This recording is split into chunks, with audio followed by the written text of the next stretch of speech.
Aleluia. Cumprimento a todos com a paz do Senhor. Amém. Aleluia. Vamos orar. Amém. Senhor Deus, Deus de amor, Deus de paz. Nosso Senhor, nosso amigo. Pai, obrigada, Deus, pela Tua presença em nossas vidas. Obrigada, Senhor, pela nossa família de Cristo. Obrigado, Senhor, por este espaço que o Senhor tem mantido para que nós venhamos nos reunir, Senhor, para falar de Ti, para conhecer mais de Ti, para Te louvar, para Te adorar, Senhor, para propagar o Teu reino. Ó Deus, eu quero Te pedir nessa noite, Pai, o meu único pedido que eu sempre tenho Te pedido é que o Senhor jamais aparte de nós a Tua presença. Porque sem a Tua presença, Senhor, nós não conseguimos prosseguir. Nós não conseguimos andar, nós não conseguimos nos movimentar, nós não conseguimos viver sem a Tua presença. Nós achamos que vivemos. Ó Deus, o mundo pensa que vive sem a Tua presença. A sociedade pensa que é possível viver sem Deus. Mas até o ar que nós respiramos vem de Ti. Ó Deus, cada volta que o sangue dá no nosso corpo é permitido por Ti. Foi o Senhor que soprou o fôlego de vida em nós. Então, sem o Senhor nada existe. Nada existe sem o Senhor. Ó Deus, por isso eu Te peço que o Senhor jamais retire de nós a Tua presença. E nós Te buscamos cada vez mais, nós mergulhamos cada vez mais em Ti. Nós queremos estar mais próximos de Ti. Porque que sentido tem a vida do homem sem o Senhor? Como Deus, como Pai, como amigo. Que sentido tem a vida do homem sem a Tua presença? Ó Deus, sem acordar todas as manhãs e sentir o Teu cuidado.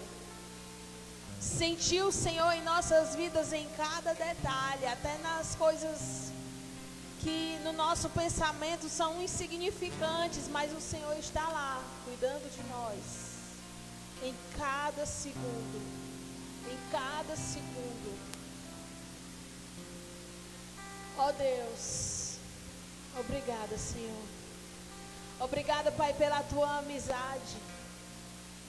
Obrigado, Senhor, por não ser somente o nosso Deus, mas por ser também o nosso Pai e o nosso melhor amigo, o nosso amigo fiel, aquele amigo que está em todos os momentos, aquele amigo que não vai nos apontar se nós cairmos, mas estará com a mão estendida para nos levantarmos.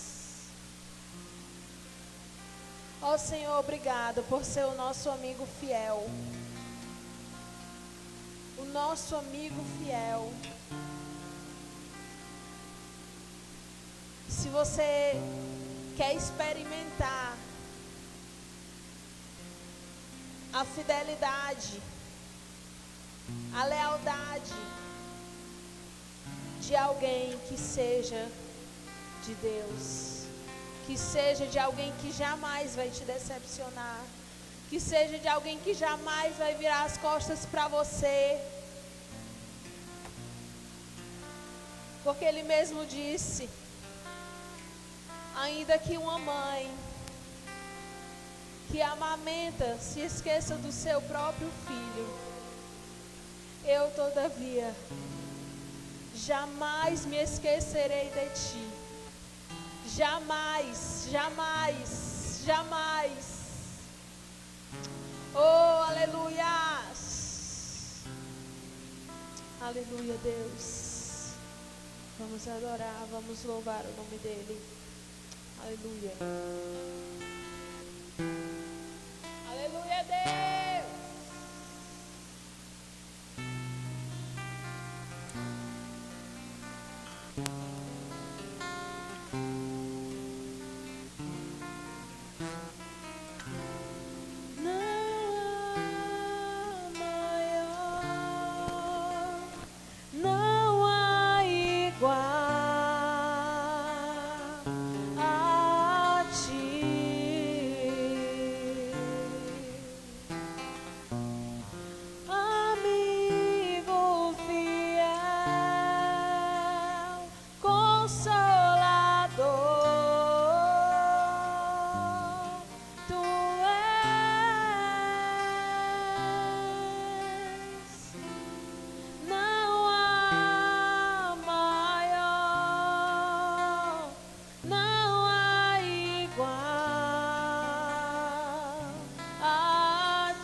Atrai-me, Senhor,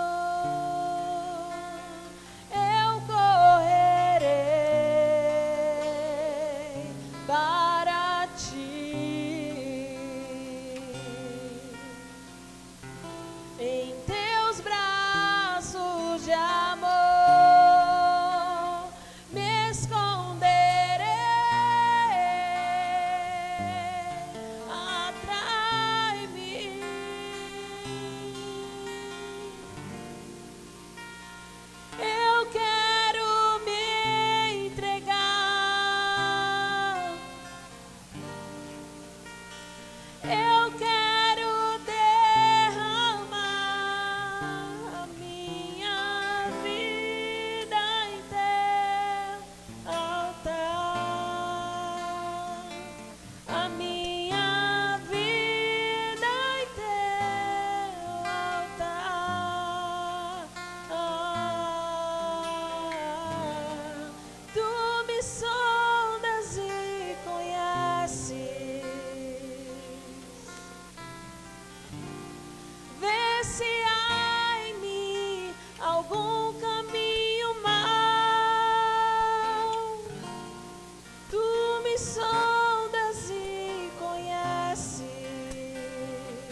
Deus, nós queremos ofertar, Senhor, a nossa vida em Teu altar. Ó Deus, queremos nos derramar totalmente diante de Ti. Ó Senhor, não somente uma parte de nós. Ó Senhor, não somente um momento, não somente um dia, Deus. Mas nós queremos ofertar a nossa vida inteira do Teu altar. Nós queremos, Senhor, derramar a nossa vida inteira diante de Ti. Nós queremos nos entregar, nos render ao Teu amor, nos render aos Teus planos, nos render aos Teus propósitos, Pai. E nos recebe, Senhor. Ó Deus, recebe a nossa vida, Senhor, como oferta de amor, como oferta de sacrifício vivo diante de Ti, Senhor. Aceita, Senhor. Nos aceita, Senhor. Nos aceita, Senhor, como oferta. Aceita a nossa vida, Senhor, como oferta a Ti. Oh, aleluia.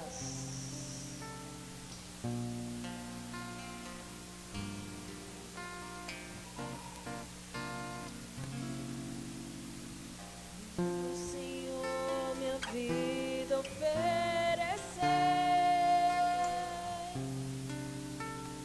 como oferta de amor e sacrifício. Quero a minha vida a Ti entregar, como oferta viva em Teu altar. Vem, Senhor, minha vida oferecer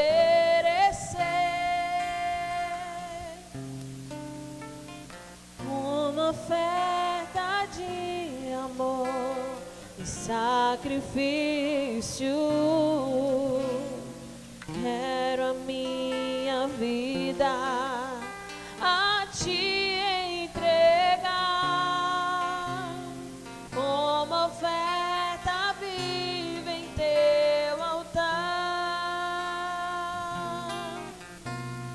Pois pra Te adorar foi que eu nasci. Cumpre em mim o Teu querer, faço o que está em Teu coração,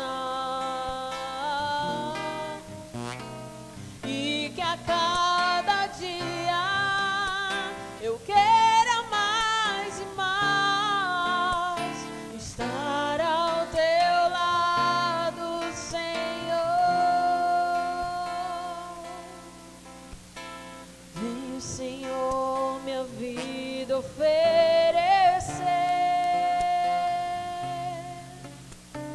como oferta de amor e sacrifício. Quero a minha vida a Ti entregar, como oferta viva em Teu altar.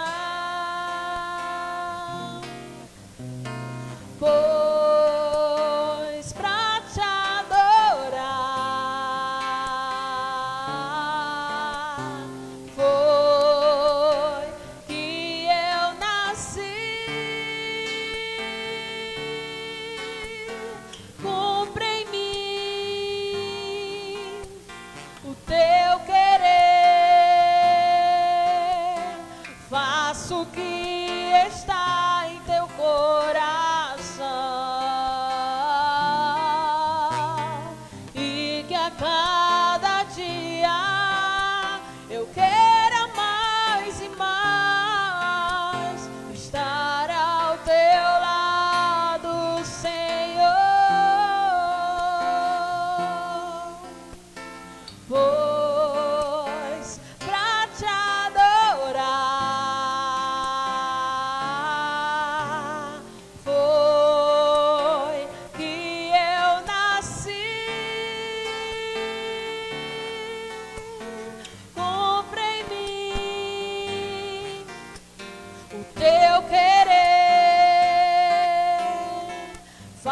faça o que está em teu coração, e que a cada dia eu queira mais e mais estar ao teu lado, Senhor,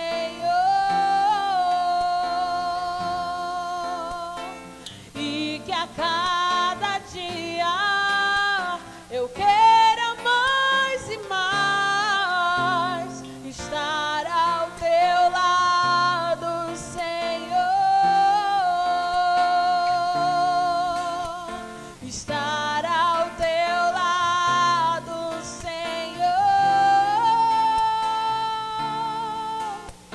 estar ao teu lado, Senhor.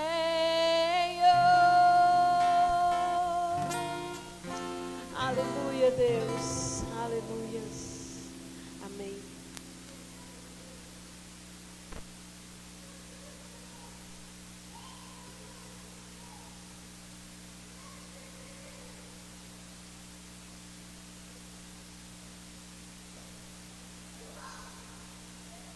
Glória a Deus. Aleluia. Boa noite. Graça e paz da parte do nosso Senhor Jesus Cristo. Amém. Seja com todos vocês, os que estão presentes e os que estão nos acompanhando através da internet, através do Facebook. Queridos, nós vamos deixar o nosso momento de oferta para o final e vamos meditar um pouco na palavra de Deus. Eu já gostaria de convidá-los a abrir a sua Bíblia. Você que trouxe Bíblia, você que está assistindo, se puder pegar uma Bíblia. Se não pode, só ouve, que funciona também. A fé vem pelo ouvir, e o ouvir da palavra de Deus. Então, eu queria que você abrisse a sua Bíblia comigo na carta ou epístola do apóstolo Tiago,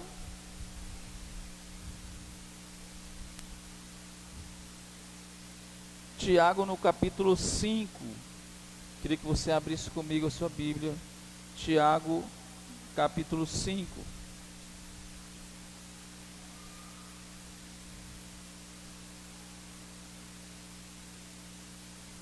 Amém, irmãos? Obrigado. Podemos ler? Tiago 5, no versículo 13.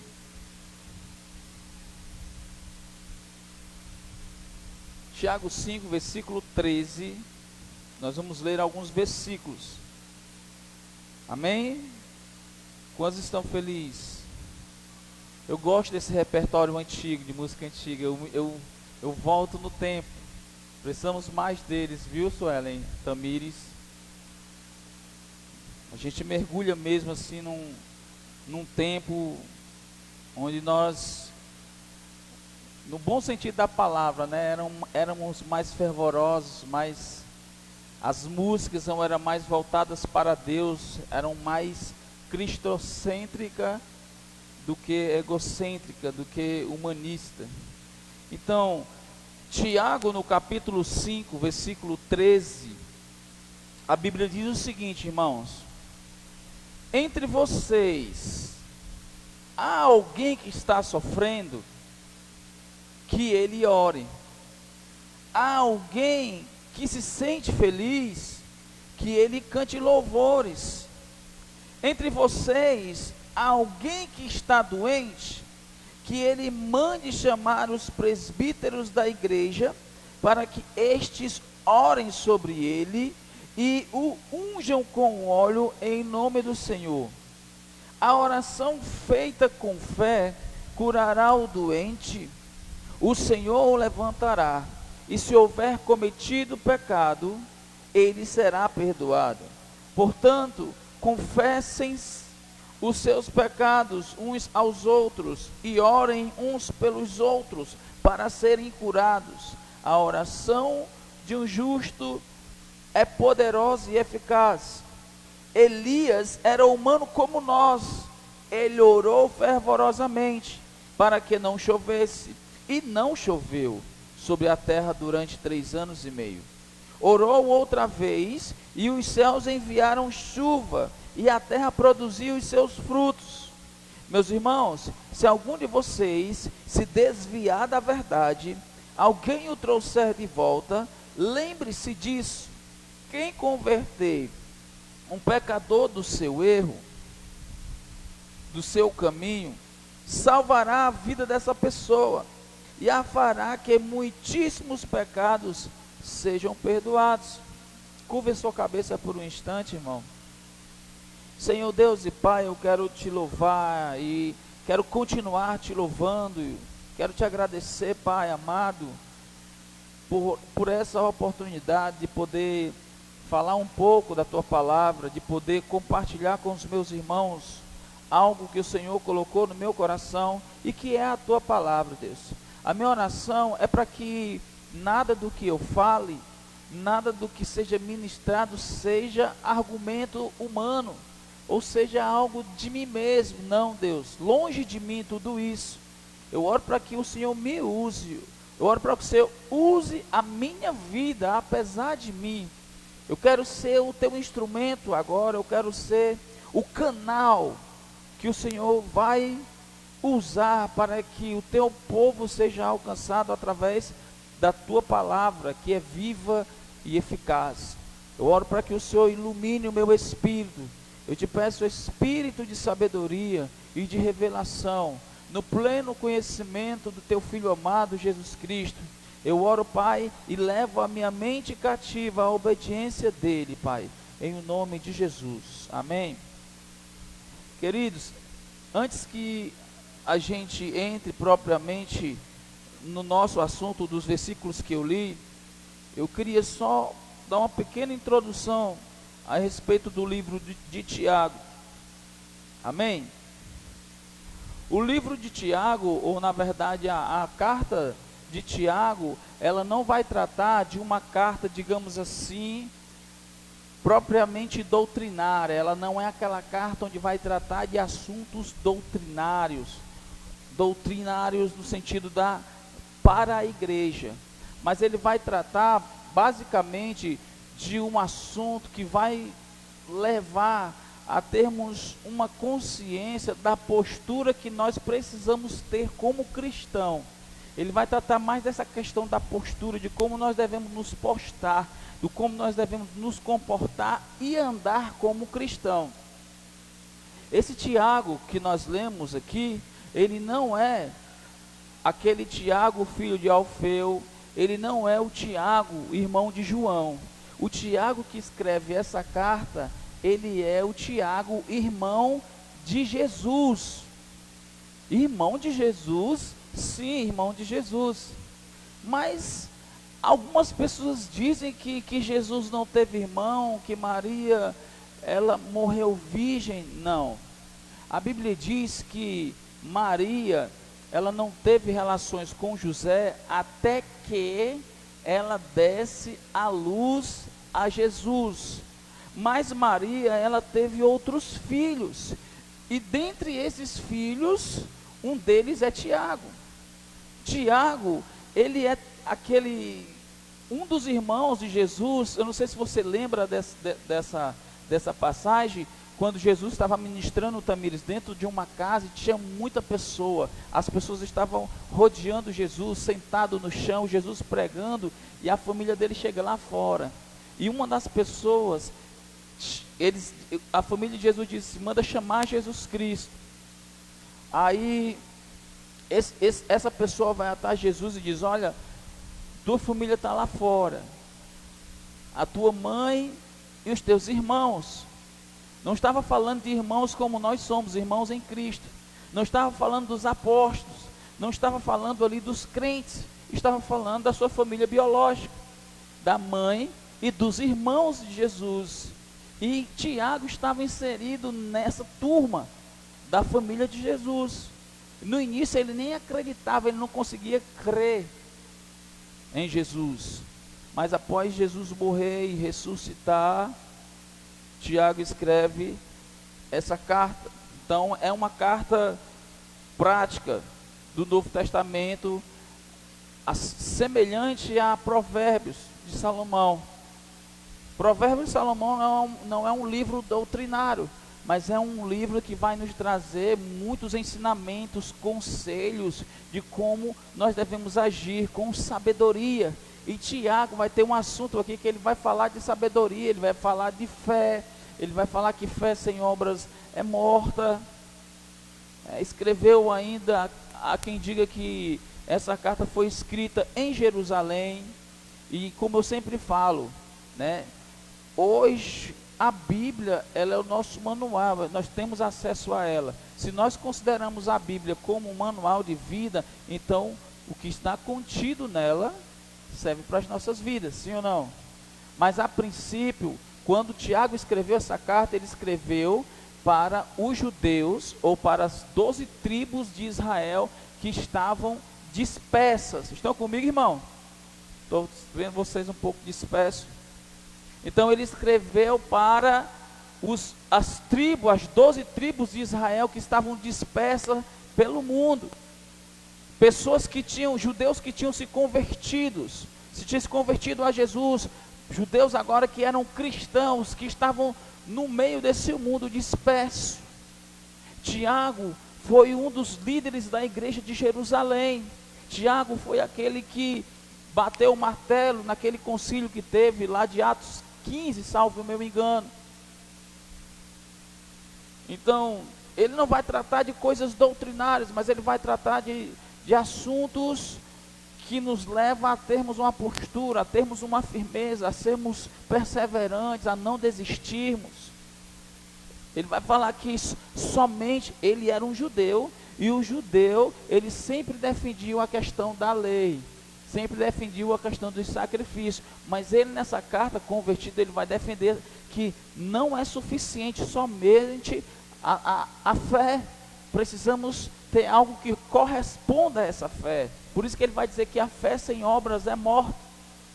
Martinho Lutero até, no início ele não era nem muito simpatizante da carta de Tiago, justamente por esse ponto, porque ele vai falar que fé sem obras é morta, e ele teve uma interpretação meio que errônea, mas depois você vai ver na história que Lutero viu que tanto o apóstolo Paulo quanto o Tiago estavam falando exatamente a mesma coisa, porque não adianta eu dizer para você que tenho fé, que sou salvo, e o meu estilo de vida não bate com aquilo que eu digo com meus lábios.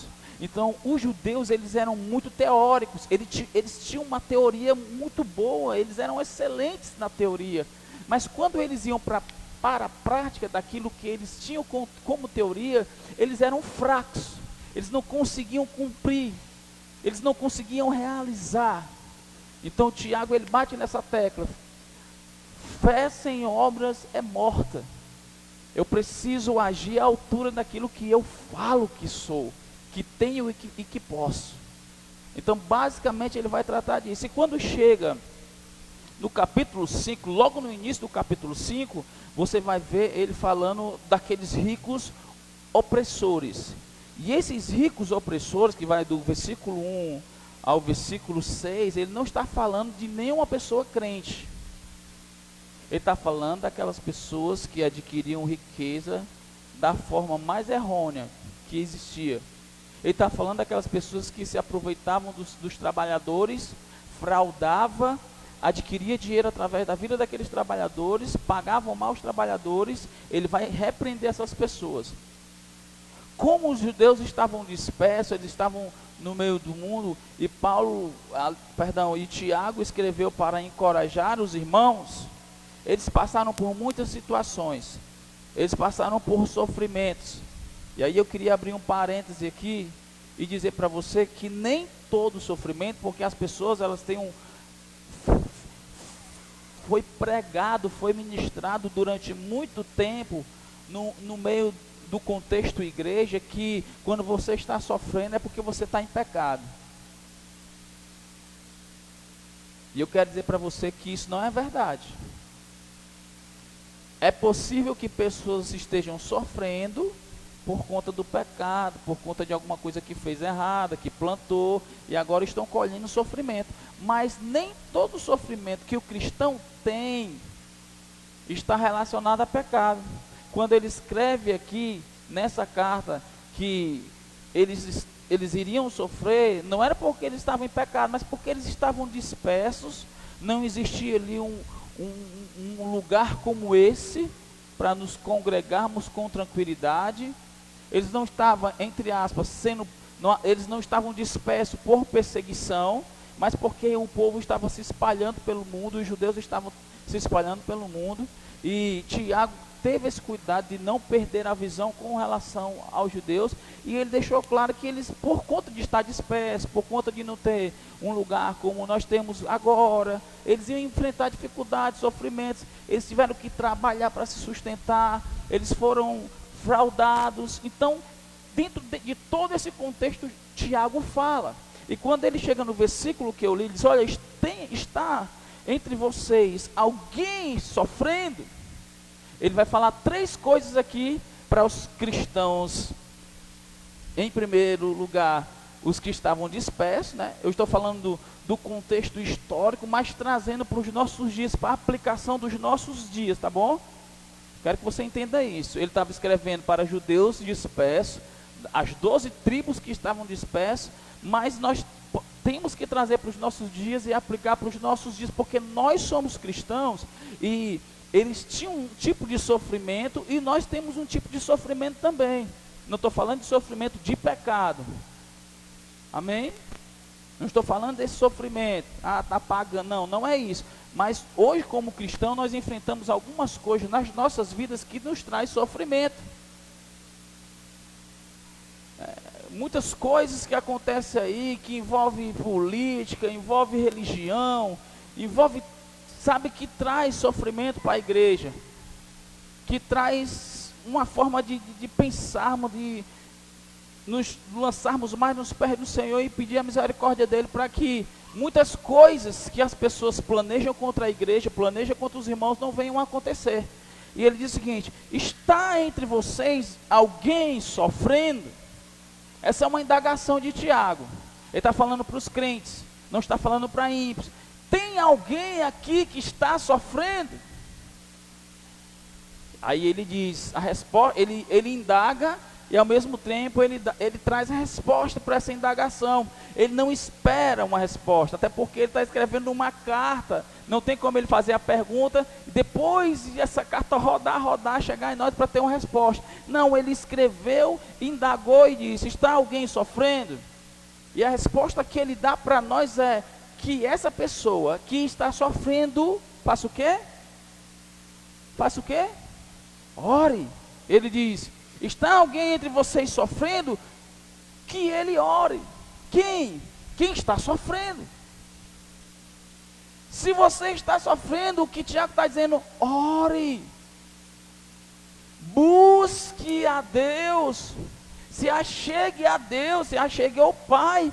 Fala para Ele qual é o teu sofrimento. Tiago está dizendo isso, sem tirar do contexto. Eles estavam passando dificuldades, eles estavam em meio a sofrimentos, mas ele não trouxe uma palavra de desespero. Ele: olha, se vocês estão sofrendo, orem. O que é orar? Na definição mais simples que nós temos, é falar com Deus. Quem é Deus? É o nosso Pai. Como que nós falamos com o nosso Pai? Nós o tratamos como um estranho ou como alguém próximo que nós podemos confiar? Alô? Nós o tratamos como alguém próximo e que nós podemos confiar. E se nós podemos confiar, ele está falando que está sofrendo? Ele não está perguntando qual é o tipo de sofrimento. E o sofrimento aqui não está falando com relação a pecado, embora ele vá falar depois sobre isso. Mas se Deus é alguém próximo, se Deus é o meu Pai, e eu posso confiar nele, então eu não terei dificuldades de, na minha oração, Tamires, revelar para ele o meu sofrimento. mesmo que ele saiba, porque ele é o quê? Ele é onisciente, ele conhece. Mas, gente, nós precisamos aprender que Deus espera de nós atitudes. Tiago escreve para pessoas para que elas tenham atitudes correspondentes. Se você está sofrendo, ore. Porque às vezes as pessoas sofrem, trazendo para o nosso contexto atual, contemporâneo, às vezes o crente está sofrendo e ela deixa transparecer aquele sofrimento de uma forma que as pessoas venham ter pena de você. Sabe, tem pessoas que... Você já viu aquela pessoa... Há muitos anos atrás, eu tinha algumas pessoas próximas, que quando elas iam jejuar, elas faziam de tudo para deixar transparecer que estavam jejuando. E a Bíblia dizia o quê? Lava o rosto, toma teu banho, só não quebra o propósito, que não é de comer. Mas você tem que estar como uma pessoa normal, você não precisa estar mostrando que estou murcha aqui, verde de fome, porque eu estou jejuando. As pessoas, está tudo bem? Não, porque eu estou jejuando. Tem pessoas cristãs, quando vai se tratar de sofrimento, elas tentam deixar claro para você que está passando por um sofrimento. Lógico, nós somos igreja, nós precisamos ajudar, depois ele vai falar sobre isso e eu vou falar. Mas o que Tiago está querendo dizer? Que no momento de sofrimento, muitas vezes, você não precisa deixar isso transparecer para que toda a igreja perceba que você está sofrendo, para que toda a igreja venha se mover em prol do seu sofrimento. Ele está dizendo, meu irmão, se você está sofrendo, se há alguma coisa, você pode resolver isso, entre aspas, ore, fale com Deus, converse com o Pai, revela para Ele o teu sofrimento, o que é que está causando o teu sofrimento, o que é esse sofrimento. Mas o princípio é, você tem que orar, Tamires. Presta bem atenção no que eu estou dizendo. Ele fala, você ore. Se você está sofrendo, você precisa orar. Aí ele vai dizer o seguinte: há alguém que se sente feliz? Isso aqui é o quê? É o oposto de quem está sofrendo, quem está triste, quem está passando por uma tribulação, é o oposto. Está alguém feliz? Ele não para só no campo do sofrimento, porque ele sabe que é possível que pessoas estejam felizes, alegres, contentes, mesmo em meio às tribulações, mesmo em meio às perseguições, mesmo em meio aos sofrimentos. É possível que alguém se alegre. Então, gente, tem alguém alegre entre vocês? Então cante louvores. É o que a Bíblia diz. Se há alguém entre vocês que se sente feliz, que ele cante. Cante o quê? Louvores. Não é qualquer coisa. Estou falando num contexto cristão. Porque é possível que pessoas não cristãs estejam felizes, mas não cante louvores. Estão comigo? Uma pessoa que não é cristã dificilmente vai cantar louvores a Deus estando feliz. Uma pessoa que não é cristã, estando feliz, pode ser que junte uma mesa num bar para comemorar a sua felicidade. Pode ser que faça qualquer outra coisa, menos cantar louvor, mas ele está falando para os cristãos, olha, se vocês estão felizes, se tem alguém feliz, cante louvores. E para quem que nós cantamos louvores? Para mim? Não. Nós cantamos louvores a Deus. Mas ele está tratando de você também, Tamires. Ele não está dizendo assim, eu estou tão feliz que eu vou reunir os meninos do louvor lá em casa. Eu vou reunir, se é a Tamires. Eu vou reunir, exemplo. Eu vou reunir aqui a Suelen, a Nara, eu vou chamar a Érica. Eu vou fazer um louvor lá em casa, porque eu estou tão feliz. Não, a Bíblia não está dizendo isso. Embora eu possa fazer, embora isso não seja pecado. Mas ele está dizendo, se você está feliz, cante louvores. Seja o primeiro a render graças a Ele. Seja o primeiro a comemorar com o seu Pai a sua alegria. Depois que eu compartilho com o Pai a minha alegria, eu posso compartilhar com os meus amigos. Mas ele diz, em primeiro lugar, compartilhe sua alegria com Deus, cante louvores a Ele. Estou trazendo para nossos dias, para a aplicação dos nossos dias. Eu fiz uma pequena introdução do contexto histórico, o porquê Tiago estava falando isso. Aí em terceiro lugar ele diz assim: entre vocês há alguém que está doente, que ele mande chamar os presbíteros da igreja, para que estes orem sobre ele e o unjam com óleo em o nome do Senhor. Aí, irmão, eu queria falar algo bem interessante nesse versículo, porque durante muitos anos, no meu caminhar cristão, eu vi muitas situações de pessoas que perderam grandes oportunidades de orar por alguém, porque interpretaram esse versículo de forma errônea. E qual é a forma errônea? É eu achar que se alguém está doente eu não posso orar, porque a Bíblia diz que eu tenho que chamar os presbíteros. Então eu não posso orar, quem tem que orar é o presbítero. Então eu vou chamar um presbítero para ir orar pelo doente. E aí o presbítero aqui é o pastor, o presbítero aqui é o bispo, o presbítero aqui é o presbítero. O presbítero aqui era aquele líder da igreja. E na época de Tiago, a liderança não era como é hoje. Nós temos lideranças eclesiásticas, muitas lideranças eclesiásticas. Naquela época não tinha, até porque o povo estava disperso.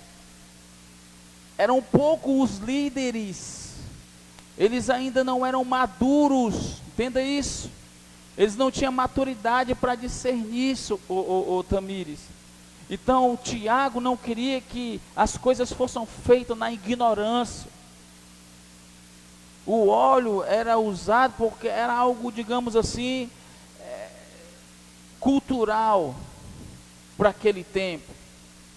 Então, se não tinha ninguém maduro, se não tinha ninguém para discernir, não tinha mestre ali naquela circunstância, não tinha ninguém, então chama aquele que tem maturidade, chama aquele que entende, chama aquele que está mais próximo de Deus. Era isso que ele estava falando. Ele não estava aqui colocando esse livro de Tiago, ele não é um livro, uma epístola, uma carta doutrinária. É uma carta que vai tratar da postura cristã. Então ele estava tendo esse cuidado. Pessoas maduras têm que estar aqui, pessoas maduras têm que dirigir, pessoas maduras têm que pastorear. Imagina só uma pessoa infantil, imagine só uma pessoa irresponsável liderando, pastoreando, pregando. Como que não seria os alunos, os discípulos? Então, se está alguém doente, porque agora não vai se tratar de mim, vai se tratar do próximo. Quando se trata de mim, eu posso ir a Deus, eu posso orar a Deus pelo meu sofrimento, eu posso louvar a Deus, mas quando se trata do próximo, eu preciso entender a vida do próximo. Eu preciso ter maturidade para entender a vida do próximo. Então, se eu não tenho maturidade, se eu estou sendo treinado, discipulado, ensinado, eu não tenho segurança sobre aquilo que eu vou fazer, eu chamo quem? Quem tem maturidade. Eu chamo quem? Quem entende do assunto. E quem é que entendia do assunto na época? Os presbíteros. Aí Tiago diz: olha, então você chama os presbíteros. Aí, uma coisa interessante, porque as pessoas acham que para fazer oração tem que ter o óleo, né, Suelen? Não, só vai ser curado se tiver o óleo. Só é curado se for presbítero e se tiver o óleo. Se não tiver presbítero, nem tiver o óleo, o doente não é curado. Você já ouviu gente ensinando assim? Tem. Aí as pessoas muitas vezes deixam de receber uma oração porque não tinha um óleo, porque não tinha um presbítero. Graças a Deus na Teixeira tem óleo e tem presbítero, né? Mas Mas o que Tiago está querendo dizer é exatamente isso. Pessoas maduras.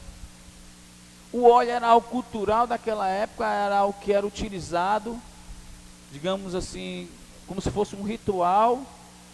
Mas isso não são princípios bíblicos doutrinários.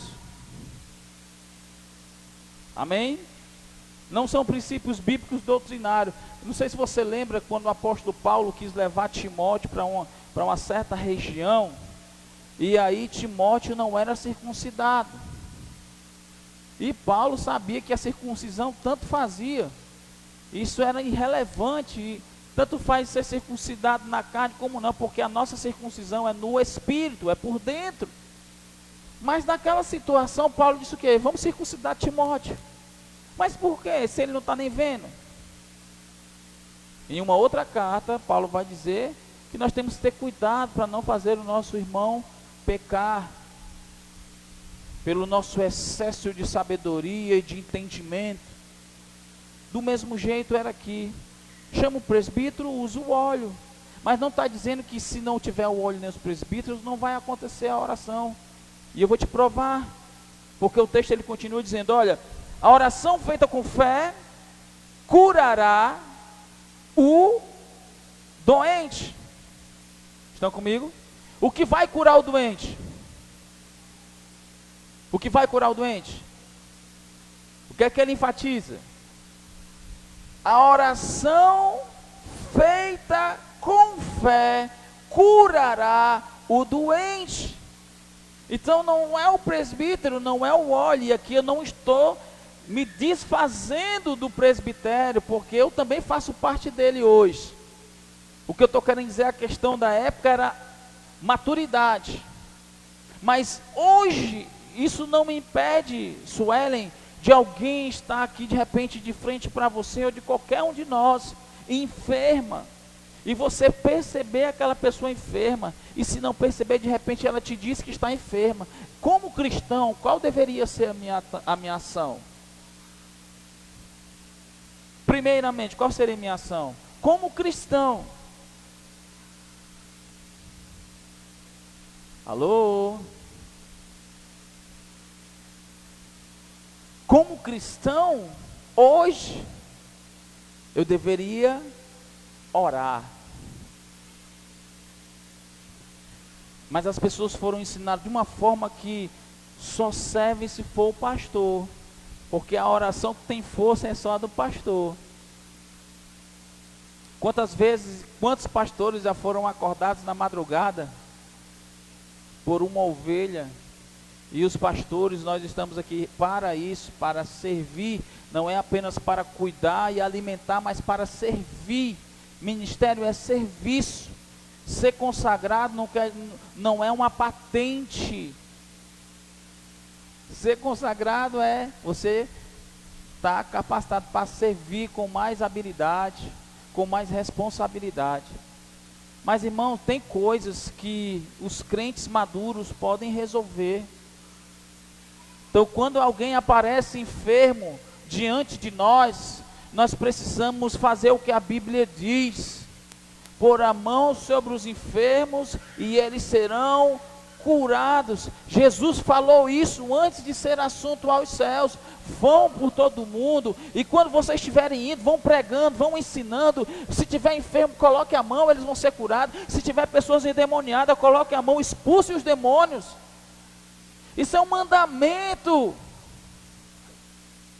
Isso é um mandamento de Jesus. Então, nós como bom cristão, nós precisamos ter essa consciência, a postura, irmão. Nós devemos nos postar assim. Eu conheço pessoas que dizem assim, irmão, pessoas cristãs, com muito tempo de fé, que dizem assim, irmãos, ou irmão Rodrigo, você pode orar por fulano de tal? Porque, qual é o propósito, qual é a causa da oração? Naquela tá doente, já nasceu um tumor não sei aonde e tal. E a pessoa que está conversando comigo é cristão. E para não ter um constrangimento, para não achar que que você está se desfazendo ou querendo se achando demais, eu fico comigo mesmo a pergunta, mas a vontade que dá de perguntar é, por que você não orou? Por que você não aproveitou essa oportunidade e orou pelo enfermo?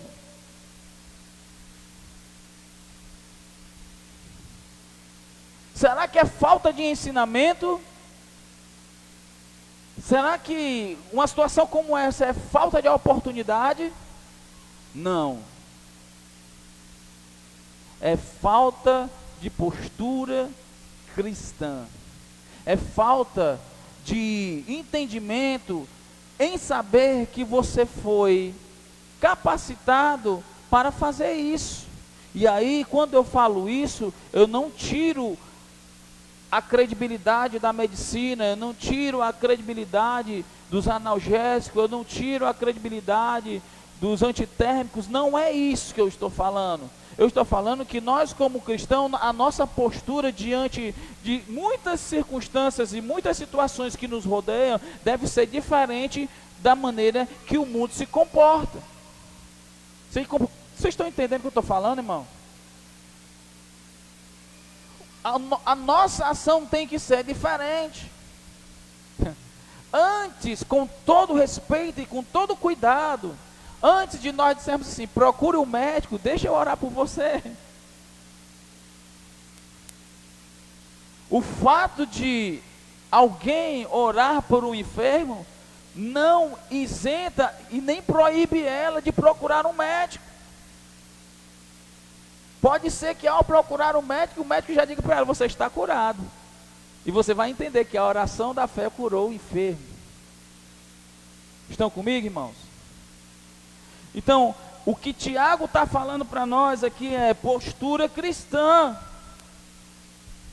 Que a forma que nós devemos nos posicionarmos. Portanto, ele vai dizer, olha só que interessante, ó. E se houver, ele não está dizendo que é por causa, certo? É diferente.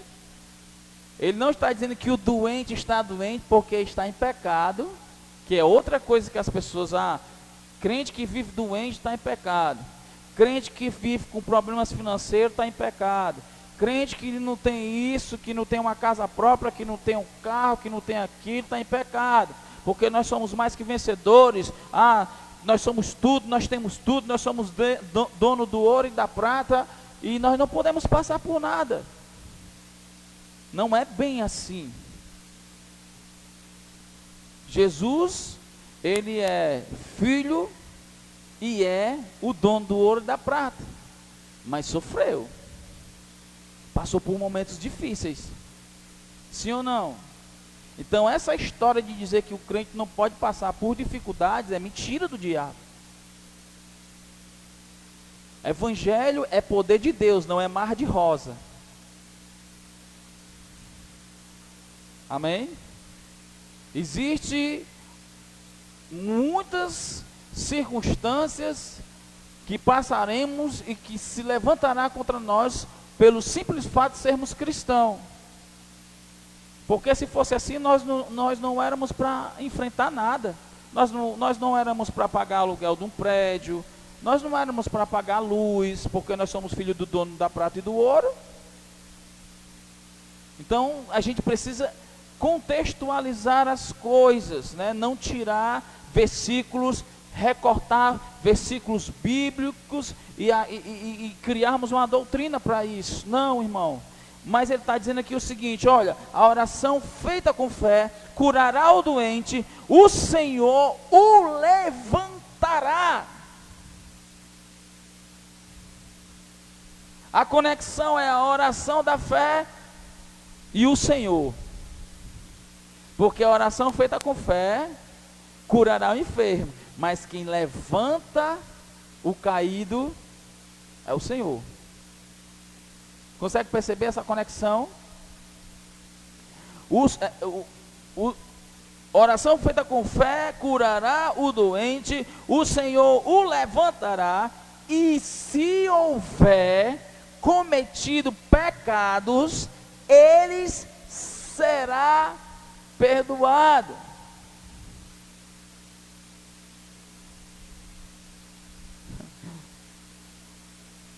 Eu me lembro da passagem da mulher do fluxo de sangue, que ela estava enferma. Tem tudo a ver aqui. E quando ela consegue alcançar de Deus, aquela de Jesus Cristo, a sua cura, que ela revela toda a sua história, o que é que Jesus fala para ela quando ela vai saindo? Alguém lembra? Ela estava doente.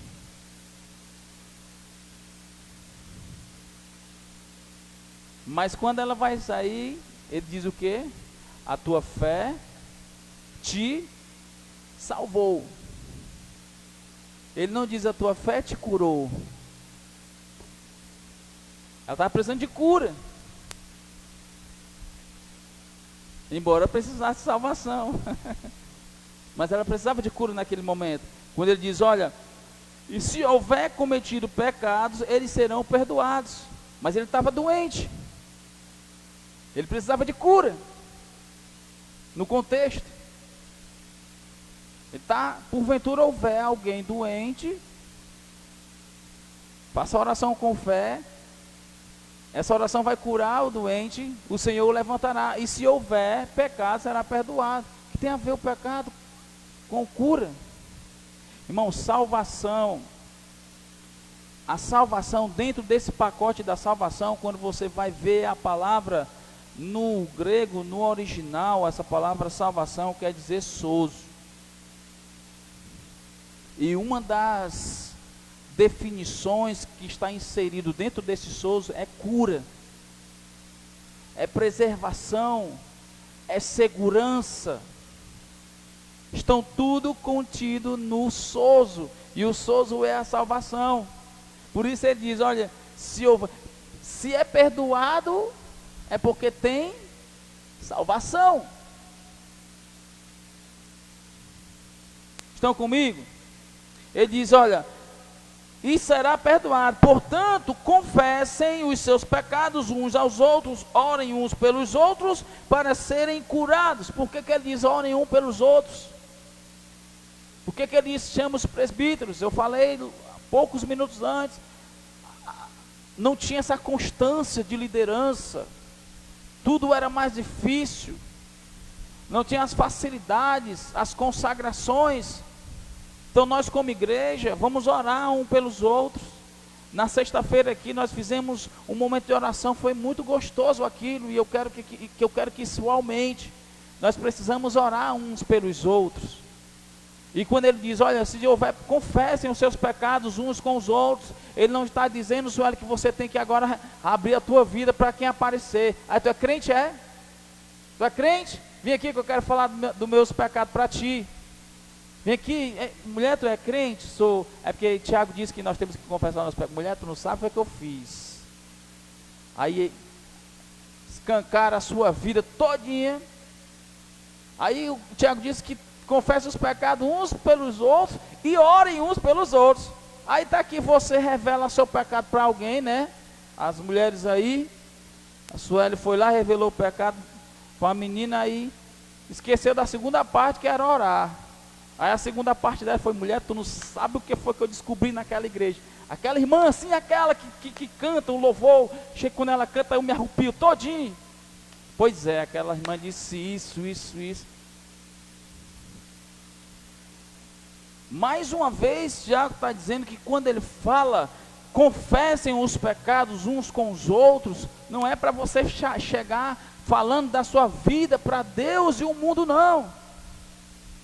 Mais uma vez ele está falando de pessoas maduras, irmão. Vocês precisam entender que a postura de vocês tem que ser uma postura de maturidade. Se comportem como crente. Como que Jesus agiria se fosse você? Como que Jesus se comportaria se ele fosse você? Estamos aqui como corpo para ajudar uns aos outros. Eu não posso pegar a fragilidade do meu irmão e jogar no ventilador para que todo o universo saiba o que a dificuldade e o sofrimento que ele está passando. Ele está falando de levantar pessoas que estão caídas.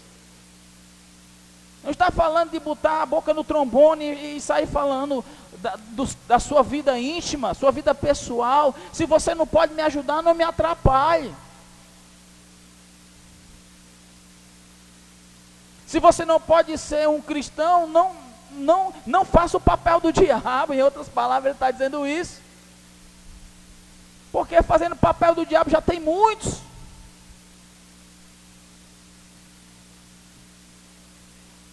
Já tem muitos. Confessem os seus pecados uns com os outros e orem uns pelos outros para serem curados. Aí eu quero fechar aqui a questão de enfatizar. Ele diz: a oração de um justo. Olha só que interessante isso. A oração, ele não especifica aqui o tipo de oração, mas ele diz: olha, a oração de um justo é poderosa e eficaz. Você sabe a diferença de eficiente para eficaz? Alguém sabe? Eu aprendi isso há muitos anos atrás com uma irmã chamada Natália Anastácia, a esposa do Carlinhos. Ela era uma jovem da primeira igreja que eu me congreguei, e um dia nós tivemos tipo um congresso. Ela nem era essas pessoas de renome, de habilidades assim, sabe, de mídia, não, mas ela foi dar ela cuidava de crianças na época, e ela foi dar lá o seu momento, falar sobre o seu momento lá, e ela falou sobre isso, sobre ser eficaz e ser eficiente. Nunca eu esqueci, por mais simples que tenha sido a explicação dela, mas até hoje, do jeito que ela explicou, é o jeito que eu carrego.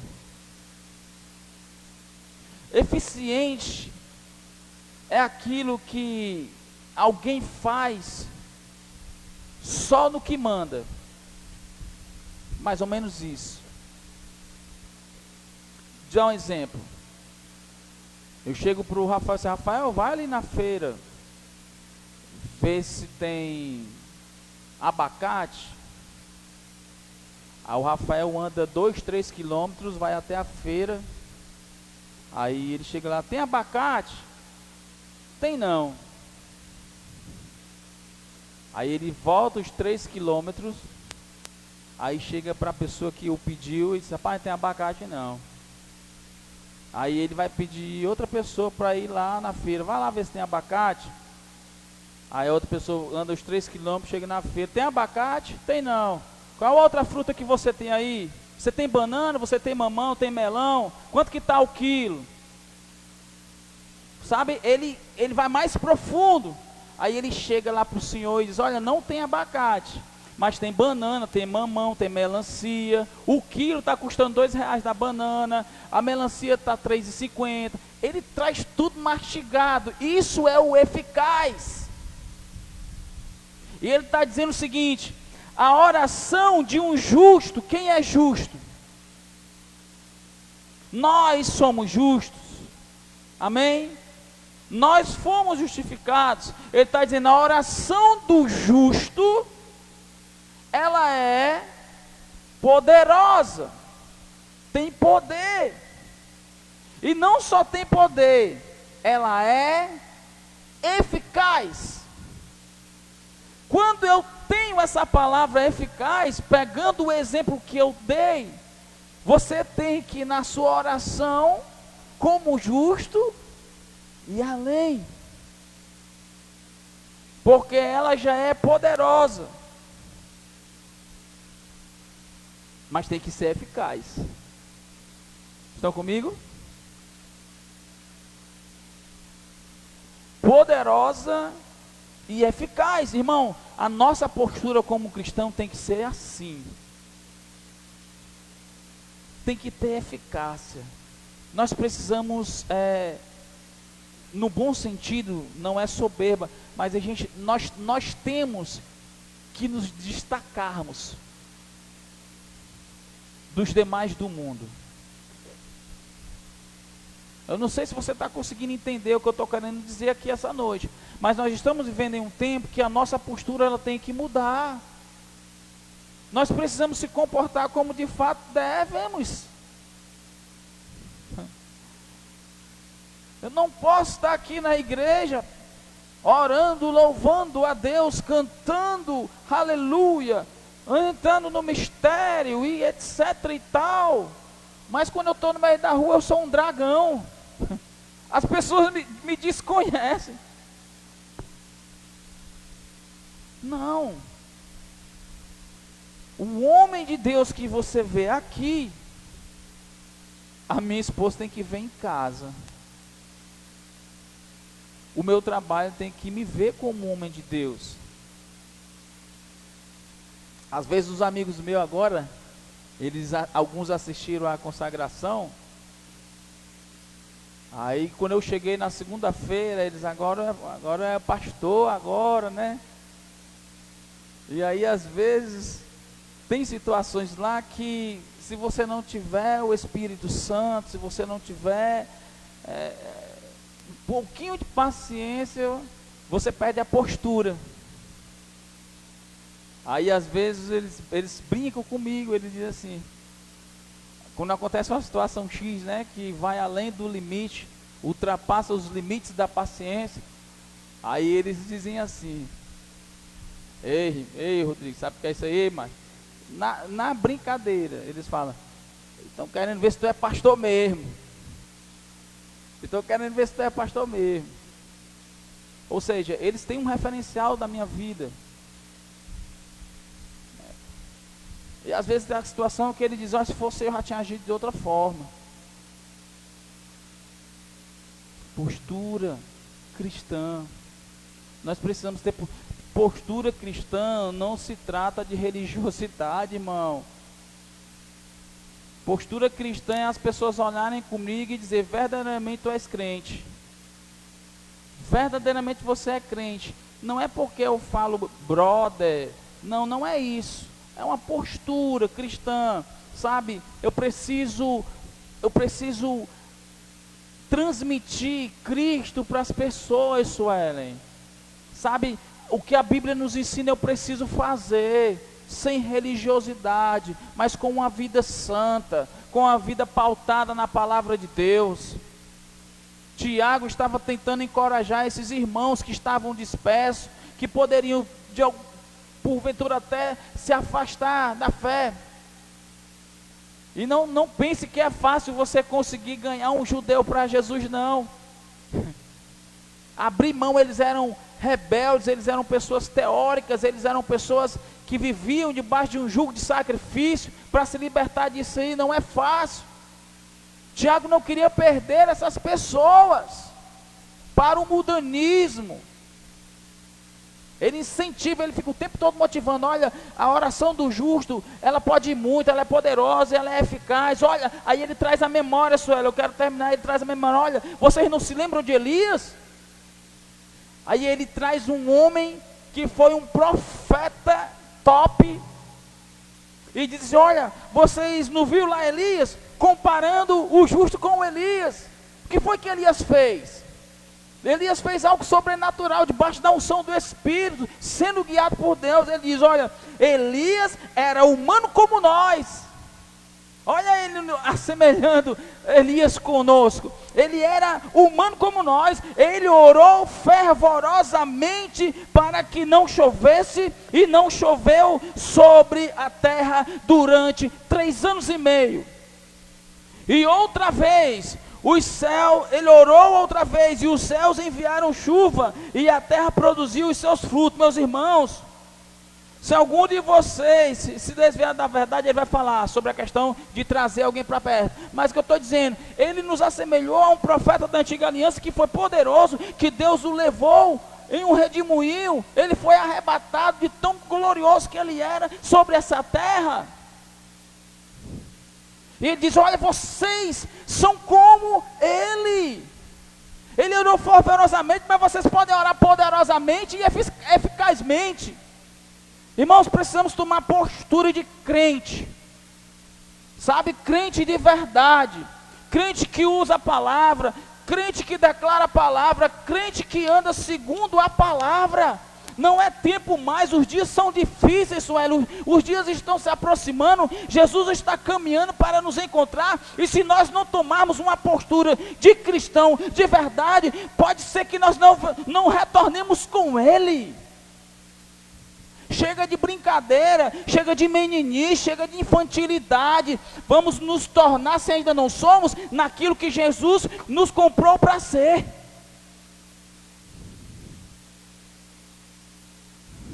Estão comigo, irmãos?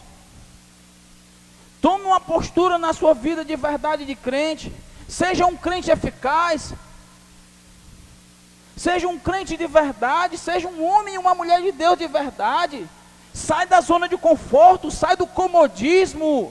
Seja exemplo para as pessoas. Deixe as pessoas olharem para você e ver Jesus. Quando elas olharem para você e dizer, não estou te vendo, eu estou vendo Jesus.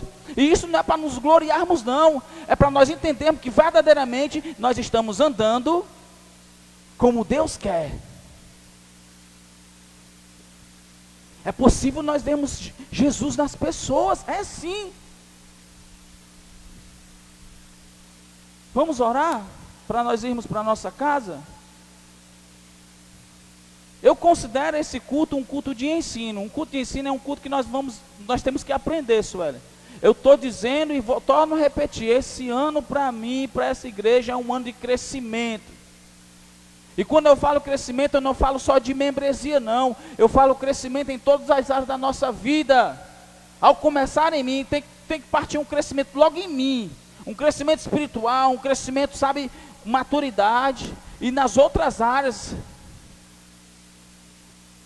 Ou você toma posse dessa palavra, ou você vai continuar na mesmice. É possível que esse crescimento alcance muitas pessoas. Pode ser que não alcance todos, alcance muitas pessoas. E você não pode se dar por inocente. Eu não alcancei esse crescimento que o Rodrigo ministrou durante o ano todo. Se não alcançou é porque você não tomou posse. Se não alcançou é porque você não acreditou. Se não alcançou é porque você não mergulhou nisso. Nas sextas-feiras nós estamos nos reunindo aqui, orando, crescendo em oração, Érica. Estamos crescendo em oração. Se alguém aqui não tinha hábito de orar, eu tenho certeza que durante as sextas-feiras que estão vindo para cá, vão criar um hábito de orar, que vai causar você desejo de orar, de orar, de orar e de orar. Orar quando vai comer, orar quando vai se deitar, quando se levanta, quando vai para o trabalho. Orar. Falar com Deus, falar com o Pai, intimidade, relacionamento. Esse é o tempo da gente, Tamires, a gente precisa agarrar isso, de verdade, influenciar pessoas de verdade. Ou a gente se torna influentes de vida, ou as pessoas lá fora, que não tem nada de Deus, vão influenciar você. E é possível que a influência do mundo transforme você em uma geladeira. E não é isso que Deus quer. O Espírito é fervoroso, não é frio. Amém? Fica de pé, eu quero orar. Espero que você tenha recebido a palavra, não de mim, mas do Espírito. Pense naquilo que eu estou falando.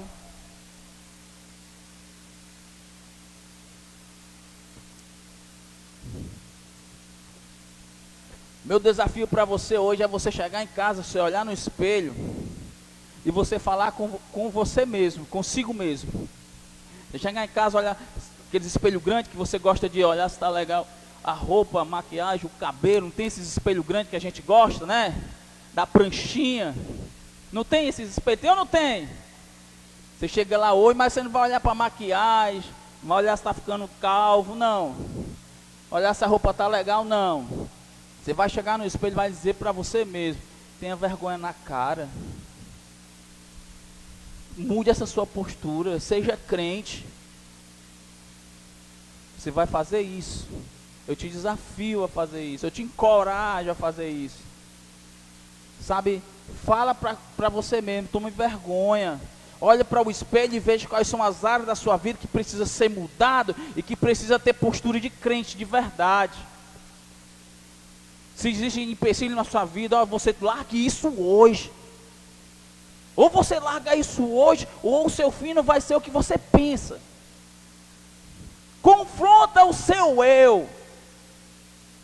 Mas mude a sua postura. Tome uma postura de crente, meu irmão. De verdade. Não só é o mascarado, não. Não é crente só da quarta. E quando o pastor fala, sai da porta ali, aperta o botão, desliga, offline, cristão. Agora eu sou do mundo. Aí eu chego domingo, chego na porta da igreja, aperto o botão, online, cristão. Para com isso. Ou você é ou não é. Ou você é crente ou você é frio. Morno é vomitado. Amém? Feche seus olhos. Deus amado e Pai querido, nós estamos aqui, Pai. O nosso propósito aqui é crescermos em Ti, Deus. Nós queremos ser confrontados pela Tua palavra. Queremos ser confrontados pela verdade do Senhor. Se verdadeiramente existe algo em nós que precisa ser mudado, que se mude hoje, agora.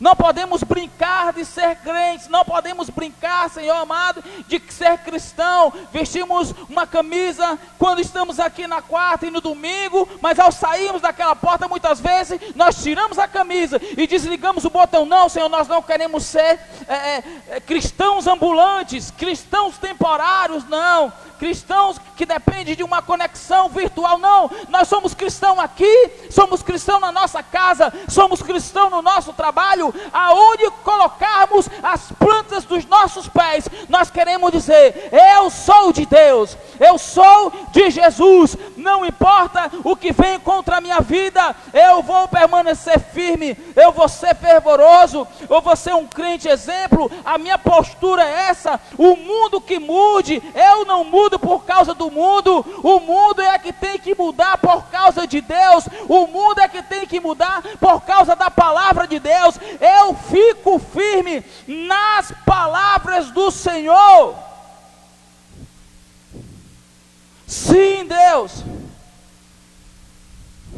não importa se as pessoas querem se comportar de maneira diferente, não importa se as pessoas querem se comportar de uma forma que não te agrade, o problema é delas. Eu preciso, eu devo e eu quero me comportar como o Senhor quer que eu me comporte.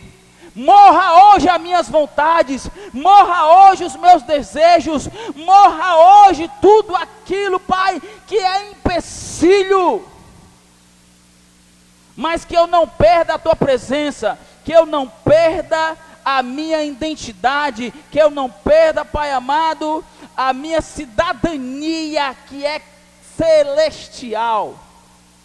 Abençoa a vida dos meus irmãos, Deus, em nome de Jesus, dá um resto de semana abençoado. Pai, aonde o nosso pastor estiver, o pastor Décio, o nosso pastor presidente desse ministério, aonde ele estiver, sê com ele, Pai, os teus anjos acampados ao redor dele, Pai. Cuida da vida deste homem, cuida da vida da família deste homem, Pai amado. Ministra ao coração dele, Espírito Santo, aquilo que o Senhor quer para ele. Eu profetizo sobre a vida dele um tempo novo na vida do nosso pastor, o novo de Deus repousando sobre ele, sobre a sua família, sobre esse ministério, Pai. Eu continuo declarando, trazendo a existência e profetizando, esse é o nosso ano de crescimento, em o nome de Jesus, crescimento para todos os lados, crescimento a partir de nós, crescimento espiritual, crescimento nesse corpo, Pai amado,